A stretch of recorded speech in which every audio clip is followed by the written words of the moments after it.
அனைவருக்கும் அன்பு மிகுந்த வணக்கம். செல்வராமாயணம் என்னும் இலக்கண பாடல்களும் இலக்கிய சுவையும் கொண்ட புதிய ராமாயண காவியத்தை புனைய வைத்த என் இறைவன் ராமனை நன்றியுடன் வணங்கி மகிழ்கிறேன்.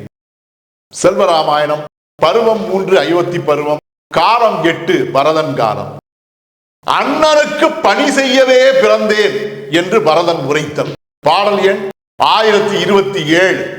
நரை நிறைந்த மலர்குவியல் நடு அரணை மலையாக்க, அறம் நிறைந்த பெரியோரோ அரண் நிறைந்தே சிலையாக, பெறமாட்டேன் பட்டம் என பேசியோன் நல் உளமேகம், பிறந்தேனே அண்ணனது பெரும் பணிக்கென்று எழுந்ததுவே. இதுவே 1027வது பாடல். இந்த பாடலுக்கான விளக்கத்தை காண்போம். நரை நிறைந்த மலர்குவியல் நடு அரணை மலையாக்க என்ற முதல் வரிக்கான விளக்கம். நரை என்னும் நறுமணம் மிகுந்த மலர்குவியல் யாவும் அந்த அரண்மனையிலே மலை போல் குவிந்திருந்தன.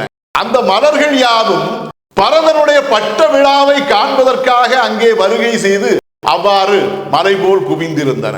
அறம் நிறைந்த பெரியோரோ அரண் நிறைந்தே சிலையாக, அத்துடன் அறமே கொள்கையாக கொண்டிருந்த சான்றோர் என்கிற பெரியோரோ அந்த அரண்மனையில் நிறைந்திருந்தவாறே கடவுள் சிலைகள் நன்மைகளை விளைவிப்பதற்கான தருணத்தை எதிர்பார்த்து காத்திருப்பதை போல அந்த சான்றோர் என்கிற அந்த பெருமக்களும் கூட அங்கே சிலைகள் போல, கடவுளின் சிலைகள் போல அமர்ந்திருந்தவாறே அந்த கோசல நாட்டுக்கு நன்மை விளைவிப்பதற்காக காத்திருந்தனர். பெறமாட்டேன் பட்டம் என பேசியோ நல் உளமேகம். அந்த நிலையிலே தன்னுடைய தமையனுக்கு உரிமை உள்ள நாட்டை ஆளக்கூடிய அந்த பொறுப்பை தான் ஏற்றுக்கொள்ள மாட்டேன் என்று பேசிய அந்த பரதனுடைய உள்ள மேகம் என்கிற நன்மை விளைவிக்கக்கூடிய அந்த உள்ளமானது பிறந்தேனே அண்ணனது பெரும் பணிக்கென்று எழுந்ததுவே. நான் பிறந்ததெல்லாம் என்னுடைய அண்ணன் ராமனுடைய பெருமை மிக்க பணிக்காகவே, அவனுடைய பணிக்கு உதவி செய்து அதற்காகவே, அவனுடைய கட்டளைகளுக்காகவே, அதை நிறைவேற்றுவதற்காகவே நான் பிறந்தேன் என்று பேசியவாறே அவனுடைய உள்ளமானது எழுந்தது. இதுவே 1027வது பாடலுக்கான விளக்கம்.